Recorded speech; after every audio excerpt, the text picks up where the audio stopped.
Hey everyone, hope you're having a good day. My name's Andy. My channel's Finding Value. Today we're going to go through Twitter, see what people are showing on social media, uh, generally related to wealth building, finance, or commodity topics. I'll interject my financial opinions as we go. So let's see what's going on with the markets and social media. If you want to follow me at Finance Square Finance, and if you want to join our community, finding-value.com, that is where I dive deeper into these subjects. Individual companies, you can see what I'm doing, what I'm buying. You can see how good I am at purchasing stocks.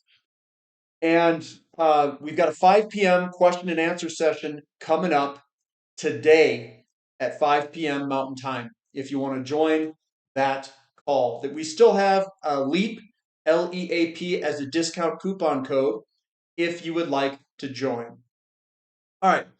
So we got Lynn here. She says there are a lot of variables at play, but the inverse correlation between interest rates and financial net worth as a percent of GDP continues to be strong. The way that I view this is that a lot of people most likely have a lot of net worth in the regular stock market. So a lot of people either went long bonds and or long stocks with the 60-40 portfolio, which favors a declining interest rate environment.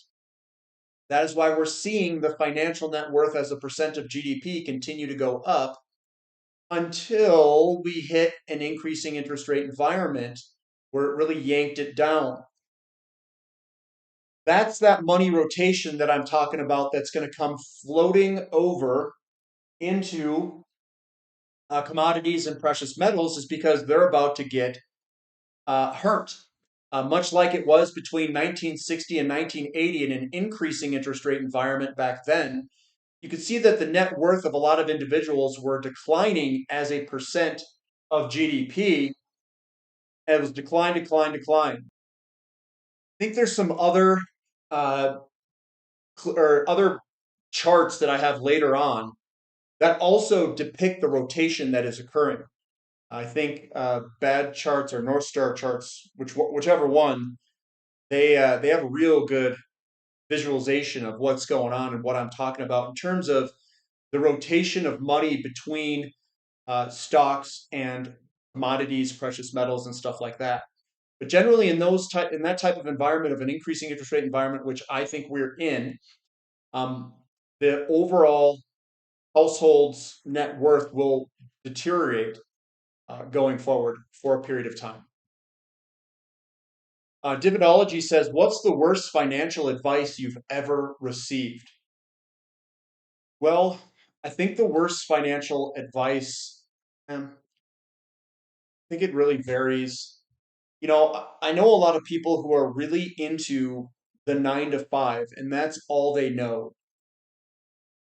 And what's difficult is how do you get out of the 9 to 5 mindset? How do most people that gravitate towards 9 to 5 jobs are pretty risk averse? Like they don't want to take on risk. They don't want to start something on their own. It could be related to how they think and their personality traits. But one thing that could have a large impact on a kid or a child would be if you're born into a family that is more linear thinking, more kind of like follow the rules, follow the society, follow, follow, follow, follow. You could be convinced, even if you're more of a lateral thinker, I'll call it, one that likes to start companies and go on and do your own thing. You would get a lot of you would basically be bred to go up into a 9 to 5, and it's no fault of the parents because that's all they know and that's what they know and that's what they believe in. But that would be financial advice that you're gaining from your parents that might not be that great. And that's probably where the majority of the worst financial advice come from, is probably from your parents, whether it's good or bad advice, that's where the majority comes from. That's what you're exposed to, and that's kind of what you follow. So I think there's probably a lot of really bad financial advice that is being flown down through family that will not be successful for the children, is what I would say. The 2024 Bitcoin halving is now daily reward for Bitcoin miners is now 450 BTC at 64K per Bitcoin. That's 29 million per day. Some miners huddle that. So I think people are looking at this wrong. What is going on? Every time we get a halving in Bitcoin, it gets harder to mine. There's less mining. Um, so there's less Bitcoin to be subsidized to the miners, is what I'll call it. And the mining cost, you'll call it the cost curve, continues to go up every time you have. So think of it as like almost doubling the cost to mine a Bitcoin. My question is, what occurs when the price of Bitcoin goes below the cost of the miners for a long and sustained period of time? And what will the fees look like? Because in order to keep the network working, and if there's no use case for Bitcoin, which arguably there could be no use case, how does the network continue to grind forward if Bitcoin price sustainably goes below the cost to mine Bitcoin? What do the fees look like? And could there be an event where Bitcoin gets to a low enough price where everything freezes? And I don't hear hardly anyone talk about it, but is it possible that the cost of mining it and the no use case for Bitcoin, if it gets low enough and people get scared enough for a long period of time, what occurs if no transactions can be made if the miners come offline because they can't sustainably make money mining Bitcoin? So if the break even of Bitcoin is 60,000 or 45,000 or whatever it is, and we get down to 10,000 for a sustainable period of time in a large pullback in the markets, say the NASDAQ pulls back for a good long pullback in it for multi years, is it possible that Bitcoin can freeze because no one wants to transact? The miners come offline because it's below the cost curve. The halvings continue to have, and the fees go to astronomical levels where nobody wants to transact. I don't know. Is that a possibility that I just described? Let me know in the comments section if that is a possibility in the future. And what do the fees look like when there is no more mining substitution or mining, not substitution, but no more mining subsidies to the miners by mining Bitcoin and getting paid in Bitcoin? Curious to see what those fees would actually look like. I mean, are we talking $5,000, $10,000 per transaction fee? Because and I've got another host of people trying to transact small amounts of money, and the fees are pretty ludicrous. So we'll go over that. And that's with a lot of subsidies being paid to the miners through Bitcoin, through Bitcoins themselves. I can't imagine what the fees will be if no Bitcoins are being mined or very little Bitcoins are being mined. Because every time silver starts to rally, mysterious waves of futures contracts hit the market. I agree with that. They're trying to hold this thing down, guys. China's got a pretty good hold on it, and they're just tugging all the physical metal over to them. What needs to happen is the physical metal needs to get wiped out. The problem is the banks have all these ETFs that they're going to drain before that occurs, I think. So they'll continue to bleed market, or they will continue to bleed metals from GLD, SLV, because the custodians are most likely JP Morgan or whoever else, BlackRock. And then they'll bleed it into the system to basically absorb demand for the physical. At some point, if the physical gets really strained, that's when all of these pricing of the futures contracts are going to come into question, because the physical will go away. And I think China's doing that on purpose. They're holding the physical metals price higher than our price and then just sucking all the physical metal over to the east. pretty smart, and I think it will work over a long period of time. But I don't know when the breaking point is. And I'm sure it's sooner than what most people think. If that is occurring, what you'll see is a 50-year chart pattern of a cup and handle on silver. And when that breaks, you're going to see a large move, most likely to the upside, if they've been controlling the market to some extent. If they have been, I don't know if they have been, but if there is manipulation, good luck. We could see a very big price move in a very short period of time. Here's rates. Rates are still not high enough.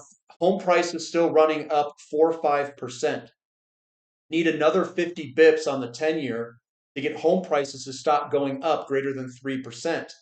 Every time the Fed blinks, consumers are more emboldened to just buy anyways, knowing the Fed put lives.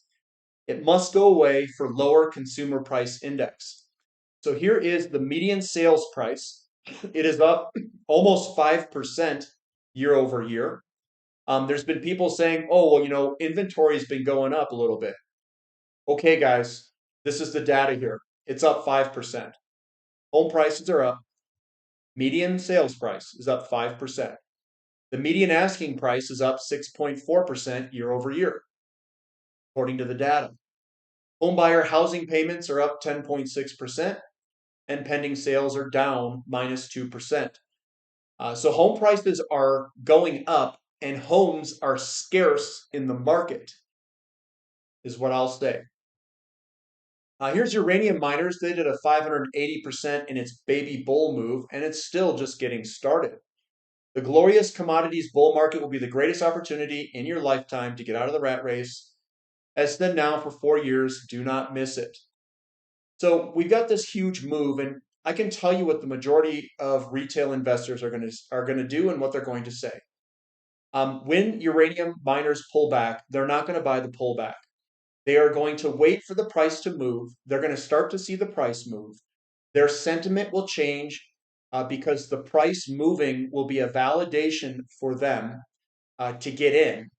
They'll probably get in on a 50 to 100% move higher. They'll chase into it, and then we'll probably get another pullback at some point when we break probably above this dotted line.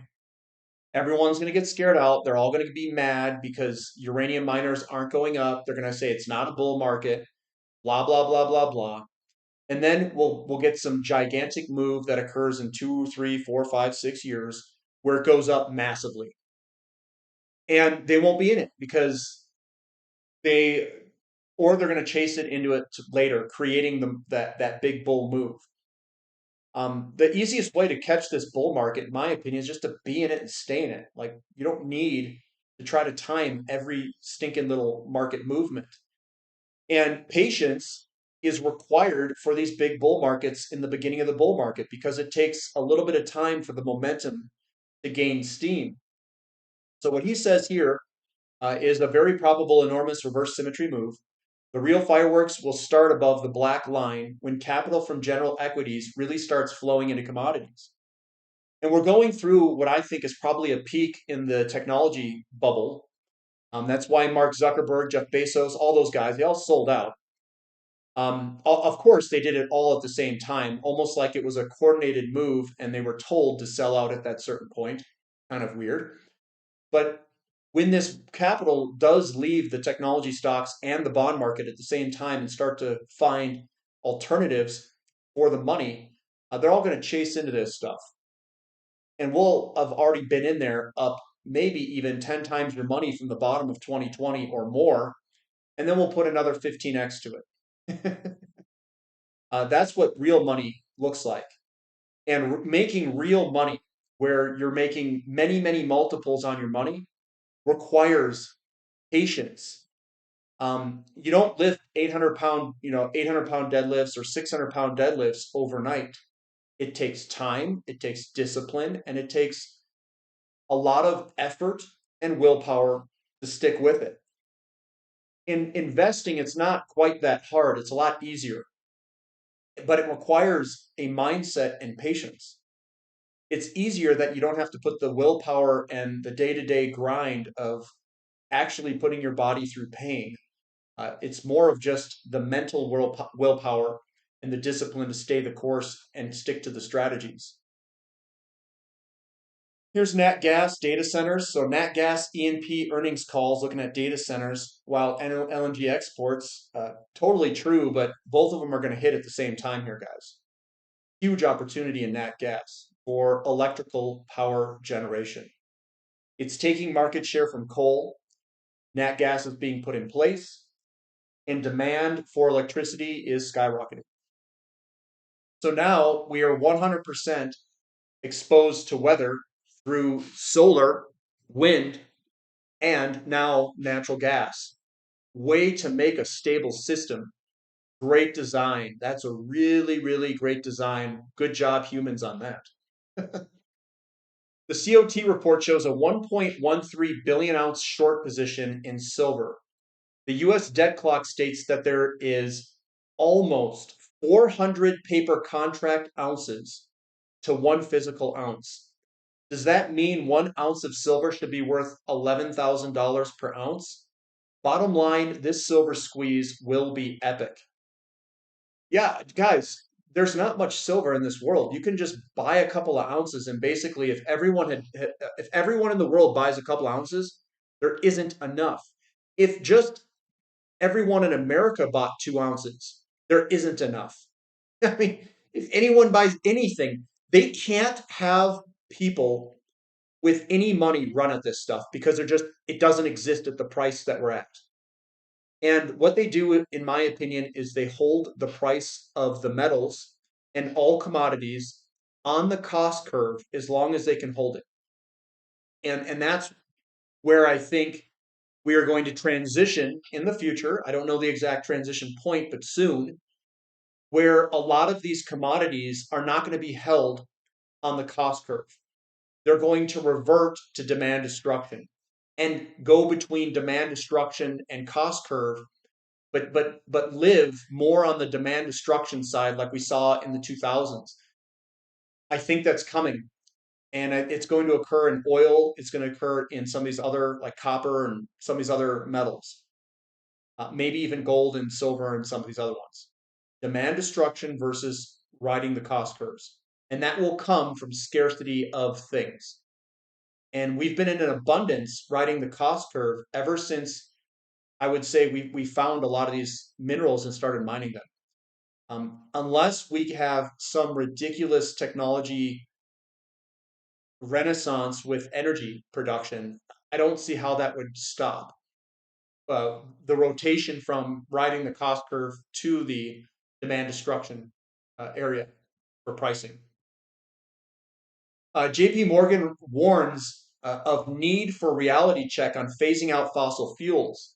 The world needs a reality check on its move from fossil fuels to renewable energy. JP Morgan has warned, saying it may take generations to hit near zero targets. That's not what Cathie Wood was talking about in 2020. Oh no. In a global energy strategy report sent to clients this week, the U.S. investment bank said efforts to reduce the use of coal, oil, and gas had been set back by higher interest rates, inflation, and wars in Ukraine and Middle East. While the target to net zero is still some time away, we have to face up to the reality that the variables have changed. Not really, but okay. JP Morgan's head of global energy strategy and lead author of the report says that interest rates are much higher, government debt is significantly greater, and the geopolitical landscape is structurally different. The $3 trillion to $4 trillion it will cost each year come in a different macro environment.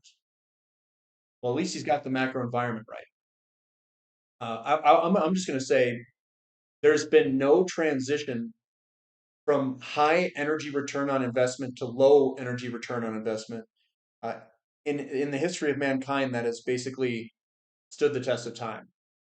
We will go to higher energy return on investment stuff if it exists, which would be nuclear. And eventually, if we can figure out fusion, that would be the big game changer if they can do it. There's going to need a lot of FIDs to fill that 150 to 250 MTPA LNG supply demand gap. So that gap occurs in 2030. We've also got a large demand for electricity generation from nat gas as well. So I think natural gas on a really long-term basis is going to be a pretty good investment, in my opinion. And we could see much higher prices starting, I would say, 2025 with LNG capacity increasing and with demand for electricity going up, with natural gas supply of electricity being 40% at this time.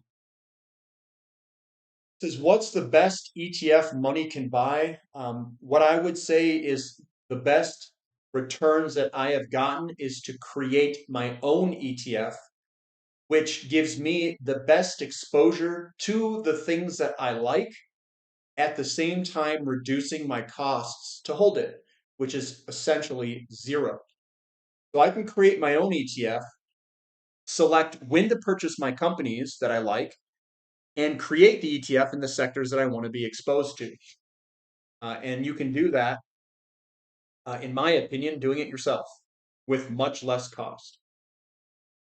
Steve, Millionaire Habit says, in your opinion, what's the biggest reason that prevents people from building wealth? I think the biggest reason is a lot of people don't want to be wealthy. They don't want it. So I think some people want to be wealthy. And what wealth is, if you were to define it, and this is the best definition that I've heard, is wealth is basically unspent money. You're accumulating unspent money and investing it and trying to build wealth with it. And I think a lot of people, when they get money, they want to either have an experience immediately, or they want to dump it into something that thinks that they will find enjoyment from that thing that they purchase. I think a lot of it deals with personality traits and the goals and strategies that people deploy. So I think it's a mindset, and I think a lot of people don't have a building wealth mindset. That's what I'll sum it up as.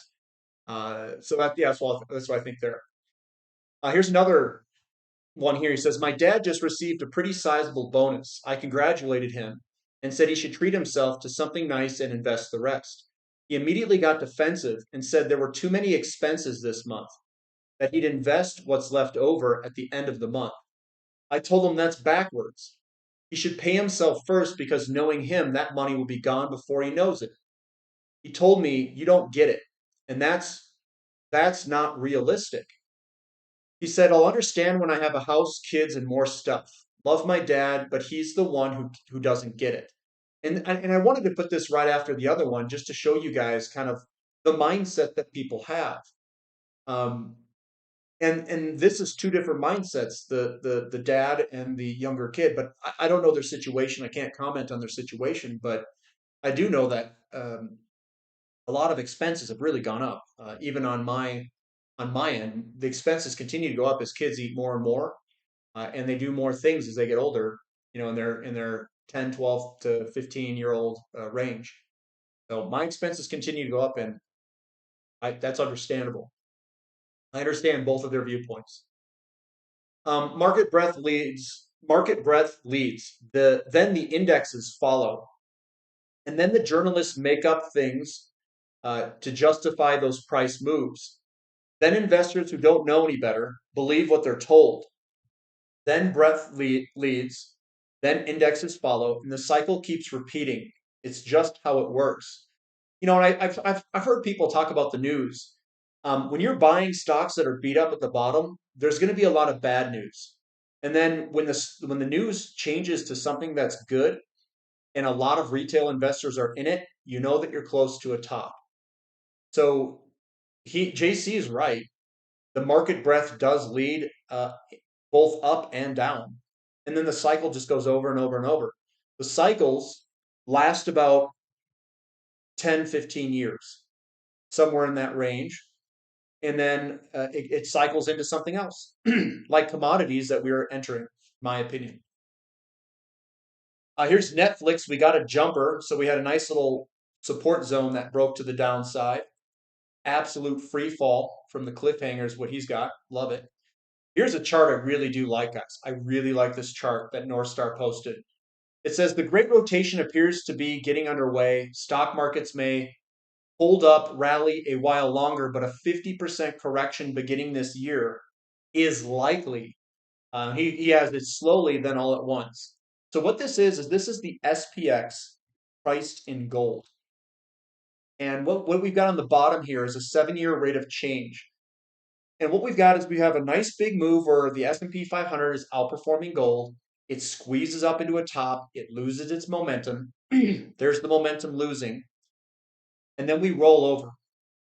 We generally get a big selling pressure move, like a big bearish engulfing candlestick. And then you can see the big selling pressure comes in after we break that last support. Basically, you run out of buyers and you've got a bunch of sellers. That occurred in the late 60s, early 70s when we got that big commodity bull market. So this was the big commodity bull market of the 70s all the way into early 80s. It was this A, B, C correction is what we have. Then we went up into a big run with a declining interest rate environment where people preferred to go into stocks versus gold. So we had that big 1982 all the way up to about 2000 time frame where the S&P outperformed gold. Then we rolled over from 99 to 2000 and we came all the way back down in the first leg of a commodity bull market. We went up for basically another corrective move, and we are breaking now downward of this support line to the downside where we have a confirmation of a huge gold bull run, where gold's going to outperform the S&P 500, and we're going to have a big move lower with the confirmation of the 7-year rate of change also giving that confirmation. So what he says here, it says breakdowns lead to enormous precious metals bull runs because they indicate capital rotation away from stock markets towards gold. The entire period from 2011 to now is a bearish rising wedge. This implies it was simply a pause in a huge ongoing bull market. The implications of this are profound and far-reaching. And he says, breaking down, this is a quarterly chart, so confirmation won't come until the end of June. And I agree with him. He's completely right. And I would say he's got the same mindset as what I have. And the Kondratiev wave is this big wave where it's an A, B, C correction where we're going to come all the way down, much like the 1970s here. So we're undergoing something that is pretty profound, and it's a big paradigm shift in the markets. And the capital rotation hasn't really moved yet, but it's starting. It is just starting. He says the 7-year rate of change analysis confirms we are not in a 1995 scenario. Looks at it, what's happening in the last red circle. It is the same as previous red circles, not the orange circle where it's a breakout. And you could tell that by the rate of change. We are breaking downward on all of these. So great chart here. I like the big picture view. And what I was missing back in the day was this big picture view charting. I was missing some of this when I was kind of a newer investor. I wasn't looking at the big picture. I was too focused in on the shorter time frames. Yeah, good chart there. Here's another big picture view showing about technology stocks and commodities. So after 2000, tech stocks lost 78%, while gold stocks jumped 1,400%. This time might be different. Obviously, he's joking. But March 2000, February 2024, that's NASDAQ versus commodities. Everyone's piled into the NASDAQ. We're going to get a big move lower. We also have seen in history the fractals here. We usually get a move on up. You get a little fractal like this, the lead-in pattern, the big move, a consolidation, pullback, and then a last fifth wave move. This is analogous to this. This little lead-in pattern is shown like right in here. So we've got these lead-in patterns, which are like right in this location somewhere in here, depending on where you're looking at.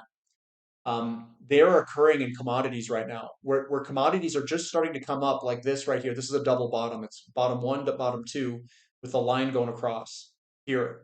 You generally get you hit the support, it breaks down, 1 bottom, 2 bottom, it breaks up. We're right here in this location for commodities ready to go higher. Money's going to rotate from the NASDAQ and S&P 500 into precious metals and commodities. And all of the fractals which is this is a fractal repeating pattern over and over, align with that. And it aligns also with this being a bubble in the tech stocks. It says, gun to your head, you have to pick 5 names each to put 10% of your net worth in today, and you can't sell for 30 years. What names are you choosing? Well, if I had to and I didn't know anything, I would put my wealth in gold, silver, platinum, palladium, and if I had to choose one last one, I guess because that's only 4,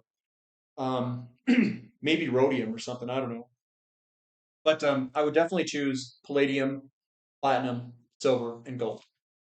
And I think they are going to do very well from the valuations that we're at today. Now, they may not be at their highs 30 years from now, but I think they'll be way higher than where we are today. And I think that's where I have the most confidence in is that 30 years from now, I think oil is going to be pretty depleted. I think the metals will be way higher because the cost curves will go way up. But maybe artificial intelligence comes up with something that I can't think of that reverses that. It's possible, but here's the future finance for you. This is real. So someone wanted to pay to send $8.59. The network fee is about $90. The total is $98.03 to send $8.59. The network fee is going to continue to go up, and it's going to go up ludicrous amounts. There will be fees that this could be 10, 20, 30, 40 times this. That is what we were talking about, Andrew and I, back in the day, about what happens when the Bitcoin miners aren't subsidized with Bitcoin when they mine. The fees are all going to go to the transaction, and these fees are going to get massive. It's still very low at this moment, but what if the fee is $890? Or what if it's $8,900? What if electricity goes up, energy goes up, and Bitcoin continues to have, they get subsidized less and less, and the fees become astronomical. What if the price of Bitcoin goes down, but the actual network fee goes way up because the price of Bitcoin goes below the costs to mine Bitcoin? What does that look like? And what happens if all the Bitcoin miners start to shut down the mining? In a commodity, you've got a natural balance because supply is cut back and there's demand for the commodity. Bitcoin isn't like that. The supply isn't filling a demand for the product in something that is used in society necessarily. I think this could end really, really bad and essentially put Bitcoin maybe to zero. It'll be worthless. But maybe the price will never get to zero. They just stop transacting it. I don't know. Huge debate could be had around this. It says even the intelligent investor is likely to need considerable willpower to keep from following the crowd. You got that right. Because we don't have to be smarter than the rest. We have to be more disciplined than the rest, says Warren Buffett. And then the last one here is Buffett, when asked which one stock could overcome high inflation and difficult markets, he responds with, I'll tell you something even better than that one stock. The best thing you can do is to be exceptionally good at something. The best investment by far is anything that develops yourself. And that's where I'll end it, guys. So that's what I've got for today. Thumb up for the content, subscribe to the channel. If you want to join the website, you can do that. We still have the LEAP coupon code, and we've got a question and answer session coming up at 5 p.m. Mountain Time today, if you'd like to join. So we'll see you there. And that's all I've got. So we'll catch you later. This is Finding Value.